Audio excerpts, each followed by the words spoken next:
America Bharat మధ్య మధ్యంతర వాణిజ్య ఒప్పందంపై ఫైర్ అయ్యారు కాంగ్రెస్ ఎంపీ జయరాం రమేష్. నమస్తే ట్రంప్ గెలిచారు, హౌడీ మోడీ ఓడిపోయారని సెటైర్ వేశారు. అమెరికా భారత్ కలిసి విడుదల చేసిన ఉమ్మడి ప్రకటనలో పూర్తి వివరాలు లేవన్నారు. రష్యా చమురును కొనుగోలు చేస్తే ఇండియాపై అమెరికా 25% సుంకాలు విధిస్తుందన్నారు. రెండు దేశాల ఉమ్మడి ప్రకటనలో ఐటీ, సేవా రంగంపై ఎటువంటి ప్రస్తావన లేదని ఆరోపించారు. భారతీయ ఉత్పత్తులపై ఎగుమతి సుంకం పెరుగుతోందన్నారు. మధ్యంతర వాణిజ్య ఒప్పందం అమెరికా ప్రయోజనాల కోసమేనని చెప్పారు జయరాం రమేష్.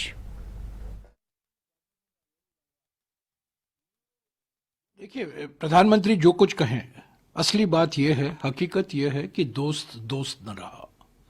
नमस्ते ट्रंप जीते, हाउडी मोदी हारे।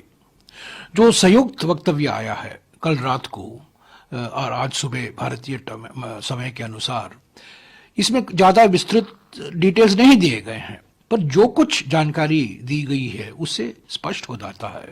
5 चीजें स्पष्ट हो जाती हैं। पहला, रूस से हम तेल नहीं खरीदेंगे, ये बिल्कुल साफ है। और अगर हम खरीदेंगे डायरेक्टली या इनडायरेक्टली, प्रत्यक्ष रूप से या अप्रत्यक्ष रूप से, हम पर जुर्माना लगाया जाएगा 25% का। ये अलग से एक वक्तव्य आया है कल व्हाइट हाउस का।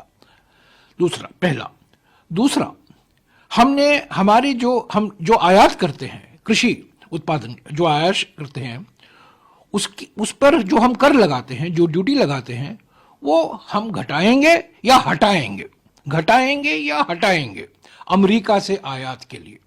यानी कि अमेरिकी किसान को हम फायदा पहुंचाएंगे, पर भारतीय किसान को नुकसान होगा।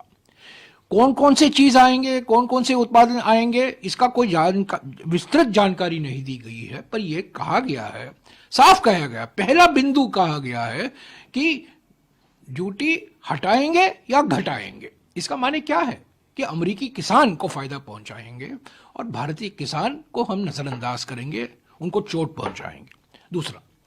तीसरा जो हम कहते, अमेरिका कहता है और ये संयुक्त वक्तव्य कहता है, आज जो हम आयात करते हैं अमेरिका से, अगले 5 साल में हर साल आयात 3 गुना बढ़ेगा, भारत का 3 गुना बढ़ेगा।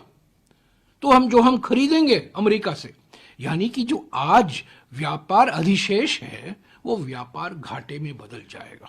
आज व्यापार अधिशेष होता है भारत का, अमेरिका के जो हमारे व्यापार संबंध है उसमें हमारा अधिशेष है, ट्रेड सरप्लस है। इस समझौते के बाद में हमारा व्यापार घाटा हो जाएगा। ये तीसरी बात है।